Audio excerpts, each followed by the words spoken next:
একটি বস্তুকে বলের অভিমুখে 20 সেন্টিমিটার সরাতে 26.2 জুল কাজ করতে হবে। বস্তুটির ওপর কত বল প্রয়োগ করতে হবে?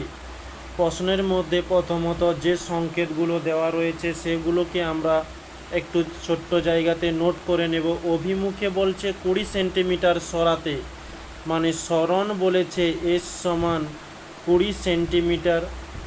পরবর্তী বলেছে 26.2 জুল কাজ, তাহলে কাজকে আমরা ডাব্লু দ্বারা চিহ্নিত করি, বলতে পারি 26.2 জুল। বলছে বস্তুটির ওপর কত বল প্রয়োগ করতে হবে? এফ সমান জিজ্ঞাসা চিহ্ন। তাহলে আমাদের প্রথমত কাজ হয়ে গেল। দ্বিতীয়ত কাজ যে সেন্টিমিটার এবং জুল এই দুটোকে সেম এককে আনা। এসআই তো এসআই, না হলে সিজিএস তো সিজিএসে নিয়ে যেতে হবে। তাই আমরা সেন্টিমিটার থেকে আমরা এসআইতে নিয়ে যাচ্ছি 0. আচ্ছা,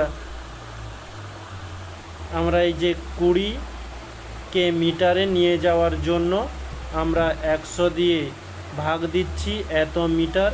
তো 20কে 100 দিয়ে ভাগ করলে আমরা পেয়ে যাব 0.2 মিটার। ওকে, এখন আমরা জানি একটা সূত্র, যে আমরা জানি এফ সমান W/S। তাহলে ডাব্লু এর মান দেওয়া রয়েছে 26.2 জুল, আর এস এর মান দেওয়া রয়েছে 0.2 মিটার।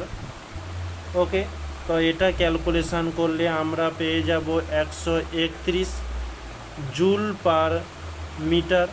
তো এই জুল পার মিটারকে আমরা নিউটন লিখতে পারি। তাহলে এটি হচ্ছে আমাদের অ্যান্সার হয়ে যাবে।